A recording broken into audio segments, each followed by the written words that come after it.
Sugar Sean's next opponent is coming up in just a minute. Before I get to that, did you think it was interesting that Sterling was in attendance on Saturday night? I mean, think about that. They threw the camera to him, and you guys know the piece. First off, Sterling looked great. He's got the sunglasses. He's always wearing a cool shirt. Like, he's cool shirt guy. He looks great. He holds up his iPhone.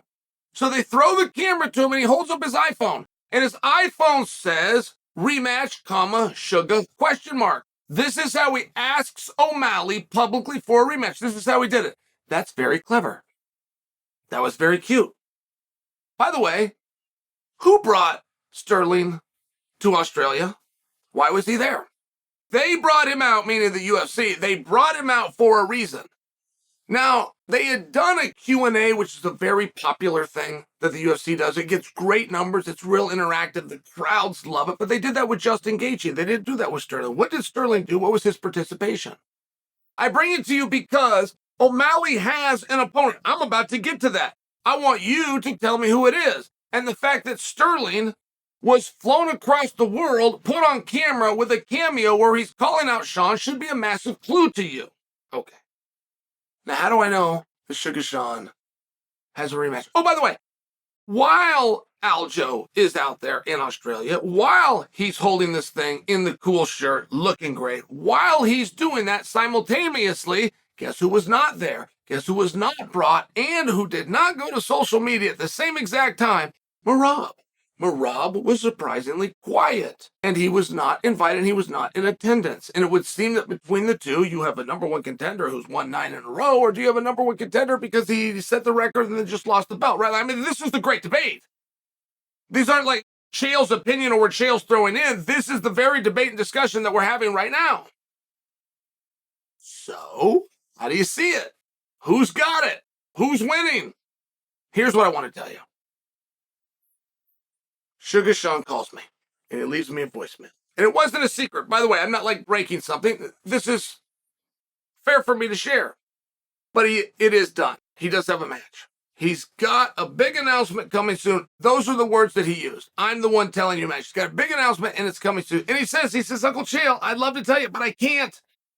The word can't get out. I'm just excited. I wanted to share it. I wanted to call my Uncle Chael. This is what he says to me. Now, I understand what a big announcement means, right? Like, if he had just signed with Monster Energy, he would have given me a hint that he signed with Monster Energy. He's got a fight. And for me, the fact that he has a fight, I could stop you right there. Before I find out who it is, I feel as though I could stop you right there. Sean O'Malley has a fight. Sean O'Malley just fought 3 weeks ago. People are still doing headlines and stories. I'm one of them, talking about Sean O'Malley's last fight. Talking about coming out of Boston and all the things that come with it. Ian Gary's even gotten brought along for his past performance. I mean, I just share with you, like, it doesn't work that way. Sean Strickland just captured the imaginations of the world. I promise you, 3 weeks from now, we're not going to be talking about Sean Strickland beating Izzy. I promise you that. No fight goes this way, but we're still discussing Sean O'Malley. So in the midst of still discussing Sean O'Malley, we now give him a match. That's huge. That's huge. I mean, that is what you do with mega stars. Put that in perspective for you. Jamal Hill won the title in January. In July, Jamal Hill relinquished the belt with an injury, but at that time, 7 months later, not only did Jamal not have a fight, there wasn't even a concrete rumor that we could speculate around of a fight that he was going to have. Are you ready for that? 7 months, he's the champion of the world. We don't even have a rumor as to who it is that he's going to be facing. I could use this in the perspective of Islam Makhachev, whose last fight was in Perth in March. And while Islam does have a match coming up in October, he had no announcement of a match for a meaningful period of time. In fact, the gentleman he's getting ready to fight, the fight that they had to see who his number one contender gets to draw into. And when did that happen, guys? June or July? Islam sat all that time without any kind of an announcement. That would be standard. That would be normal. Jon Jones was the heavyweight champion of the world. We were told 5 different opponents for him before they finally put him in there with Surreal Gone, which looked like we've given up, just get us a warm body.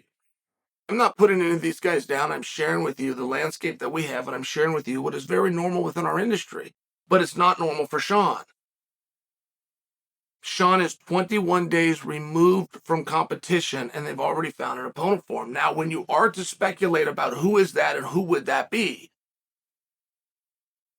I got this piece of information that I'm sharing with you today on Sunday. Aljo flew out to Australia and made his case on Saturday. I don't believe that they would get something turned around and put together that quickly, and I do believe if it could get turned around and put together that quickly, you save the flight and you don't send him out to Australia in the first place. I don't know. I'm a guy guessing. Marab might have had a party or something else to do. The fact that he's been quiet for 24 hours really doesn't mean all that much. And ultimately, if Sugar Sean has an opponent, I have to assume we start with Cheeto.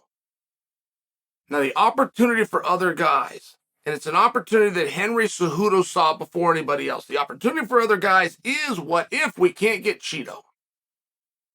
What if Cheeto says no, it's not enough money? All of a sudden, Cheeto plays that game. Very unlikely. What if it comes out and Cheeto's hurt or injured? Now, that is a lot more common. And as unlikely as it is, it's still something that you have to hedge for and that you have to plan for. There's a reason you have backup fighters, and there's a reason that those are sought-after spots. It would just seem to me that if Sean has the opponent to a point that all he needs is an announcement, and he wanted to share his excitement with his Uncle Chael, which was very sweet. I appreciated hearing from my nephew, but I will tell you this. You're not going to go to second and third option. You're not going to go bring in somebody other than the person that you wanted to bring in. You're not going to need a Hail Mary pass. You're not going to need any kind of solicitation through the media or any games, as fun as they are to play. Your first option is your first option. It's the first guy that you call. And if you got a yes from him to the point that it's done this quickly, I have to think that that's Cheeto. I wasn't told that. I'm having to guess like anybody else. My own nephew's making me guess like anybody else, but I think that he wanted me to. I think that's why he told me this in the first place. So I'm making my guess. Sugar Sean does have an opponent, and he does have a fight. That I can tell you. I think the opponent in fight is going to be against Cheeto Vera.